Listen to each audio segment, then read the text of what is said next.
vanishing folklore and beliefs. From Manx Folklore, public domain reading, circa 1911.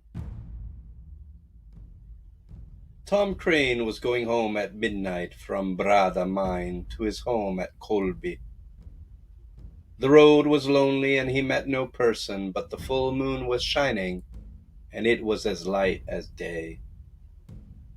As he began to pass under the trees that go round the house at Ballacurry, a little dog appeared suddenly from the black shadow at the roadside and followed at his heels. He whistled to it, but as he turned his head to look at it, it ran on in front of him, and for a minute he did not see it.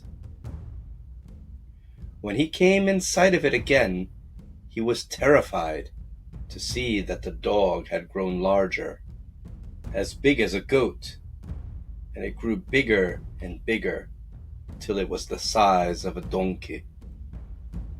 The dog galloped before him and disappeared round the bend of the road, where the gate of Ballacurry is.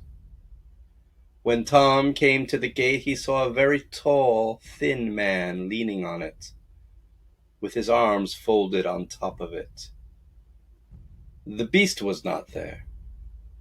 As Tom reached the gate, the tall, thin man turned and walked up the long path that leads to the house. When he got to the door, he turned again and walked back down the path towards Tom. By the bright moonlight, Tom saw the lace ruffle round his neck, the satin of his knee breeches, the silk of his stockings, and the shining buckles on his shoes, the dress of bygone days. His face was white and dreadful. As Tom looked, he saw he was all at once taken with terror, and he then ran off as hard as he could down the road to Colby.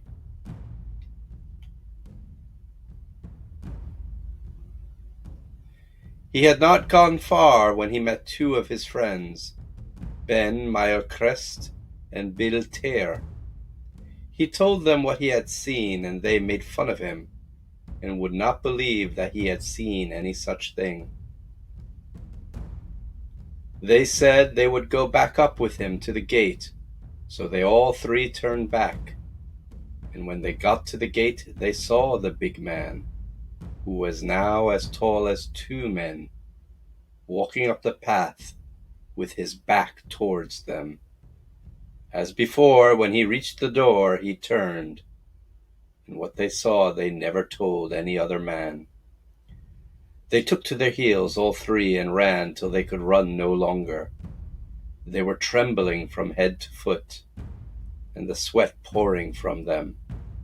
They were too terrified to go home, so they turned in with Tom, and they slept all three in one bed.